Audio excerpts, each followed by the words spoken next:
Reality is a computation. Here's why digital physics researchers now believe reality computes itself. For decades, physicists have suspected that beneath the fabric of space and time lies something far more fundamental than matter and energy, pure information. What started as philosophical speculation has evolved into rigorous scientific theory, backed by mathematical proofs and experimental evidence that suggest our universe operates exactly like a vast computational system. The story begins in 1969, when German computer pioneer Konrad Zuse published a radical idea in his book, Calculating Space. Zuse proposed that the universe itself might be nothing more than a giant computer, continuously executing formal rules to compute its own evolution. At the time, this seemed like science fiction. Stephen Wolfram's 2002 book, A New Kind of Science, expanded Zuse's vision, demonstrating how simple computational rules could generate the complex patterns we observe in nature. Today, it's becoming science fact. The computational theory of reality rests on three fundamental pillars of evidence. First, the universe appears to have built-in computational limits that mirror the constraints of digital systems. Second, information itself behaves like a physical quantity with measurable properties. And third, the laws of physics can be derived directly from information theory principles. Let's examine the computational limits first. Seth Lloyd, a quantum information scientist at MIT, calculated the maximum processing power of what he calls the ultimate laptop, a theoretical computer with 1 kilogram of mass and 1 liter of volume. This device could perform a maximum of 10 to the 51st power operations per second on 10 to the 32nd power bits of information. Now here's where it gets interesting. Lloyd also calculated that the visible universe has computed approximately 10 to the 122nd power operations on 10 to the 92nd power bits since the Big Bang. These numbers aren't arbitrary. They represent fundamental physical limits that emerge from quantum mechanics and thermodynamics. A device measuring just 1 centimeter across could theoretically hold up to 10 to the 66 power bits of information. The visible universe contains at least 10 to the 100th power bits of entropy, which could theoretically be packed inside a sphere just 1/10 of a light year across. But the most compelling evidence comes from black holes. When you add a single bit of information to a black hole, its surface area increases by exactly 1 Planck unit, the smallest possible measurable distance, at roughly 10 to the negative 35th meters. This relationship, first discovered by physicist Jacob Bekenstein, isn't coincidence. It's a fundamental relationship between information and physical space that suggests reality operates on discrete, digital principles. The second pillar involves treating information as a physical quantity. This concept was formalized by Rolf Landauer's 1961 principle, which proved that erasing information requires energy, establishing that information has physical properties. In 2023, physicist Melvin Bopson at the University of Portsmouth published groundbreaking research on what he calls the second law of infodynamics. Unlike traditional thermodynamics, where entropy generally increases, Bopson discovered that information systems can actually decrease their entropy over time, a characteristic signature of computational optimization. Bopson tested this theory by analyzing the genetic mutations of the SARS-CoV-2 virus throughout the COVID-19 pandemic. As the virus mutated through countless variants, he found that its information entropy consistently decreased. The virus was essentially compressing its own data, becoming more efficient. Exactly what you'd expect from a computational system running optimization algorithms. Even more remarkably, just this past April 2025, Vopson published a paper showing how Newton's law of gravity can be derived directly from information theory. He demonstrated that gravitational attraction manifests as a requirement to reduce the information entropy of matter objects in space. Gravity, in other words, might be nothing more than a computational byproduct of the universe running data compression routines. This connects to the third pillar, the holographic principle.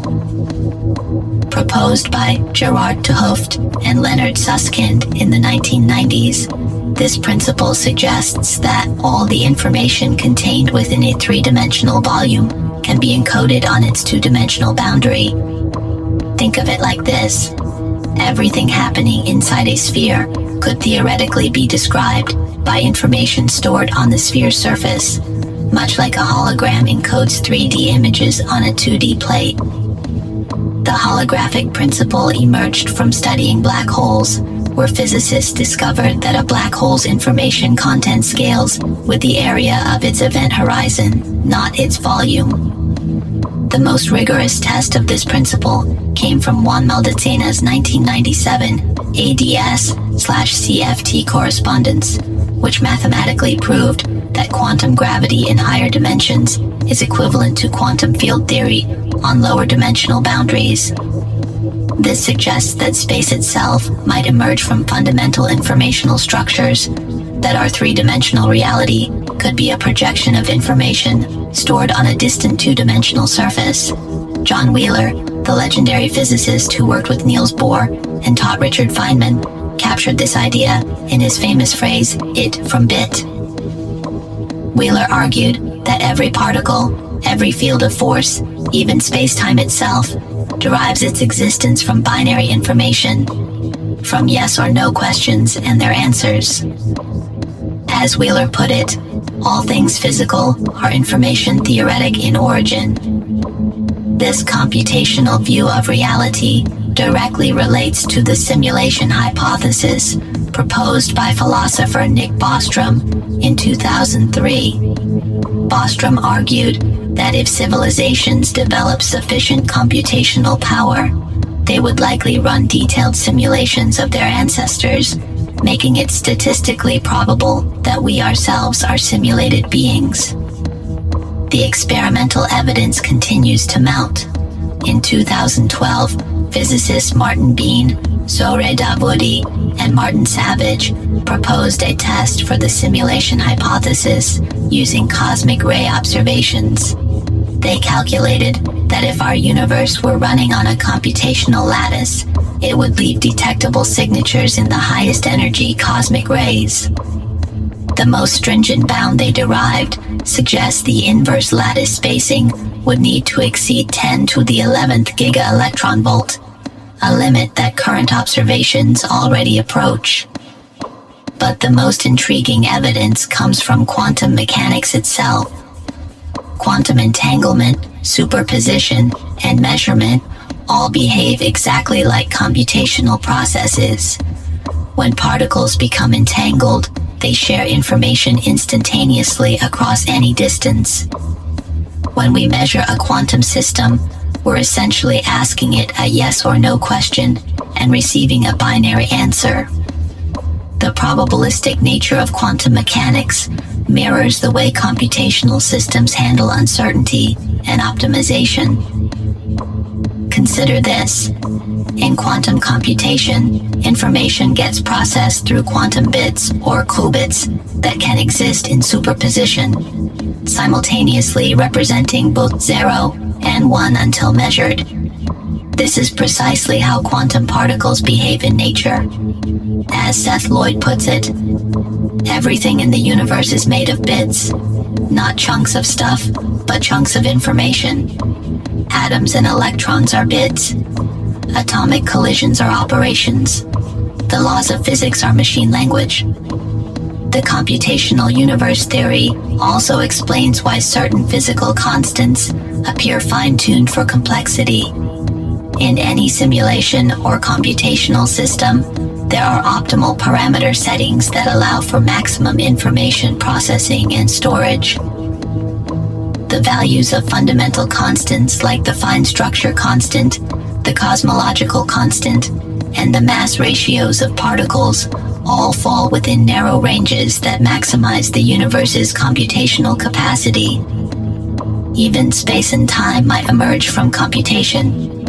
In Vobson's model, space consists of discrete pixels or elementary cells that can store binary information. 0 for empty space, 1 for space containing matter. This pixelated structure would be identical to how digital computer games and virtual reality applications render three-dimensional worlds from underlying computational processes. Recent developments have added even more evidence. In 2025, researchers demonstrated that self-simulation is mathematically possible under physical assumptions, resolving previous objections about computational systems simulating themselves. Meanwhile, advances in quantum computing have shown that quantum systems can perform the kinds of massively parallel computations that would be necessary to render a universe like ours. The implications are staggering. If reality is computational, it means consciousness itself might emerge as a property of information processing. It suggests that the universe might actively optimize itself, constantly running algorithms to minimize entropy and maximize computational efficiency. It means that what we call physical laws might actually be the operating system of a cosmic computer. This doesn't necessarily mean we're living in a simulation created by some external civilization, though that remains possible. Instead, it suggests something even more profound, that computation and information processing are fundamental features of reality itself. The universe computes because that's what universes do. Reality and computation might be the same thing. We stand at the threshold of a new understanding of existence itself. The evidence continues to accumulate from multiple independent lines of research. Quantum mechanics, black hole physics, information theory, and cosmology all point toward the same conclusion. Reality isn't just described by mathematics. It is mathematics. It isn't just modeled by computation. It is computation. The universe is the ultimate computer, and we are living, breathing, thinking expressions of its vast informational processes.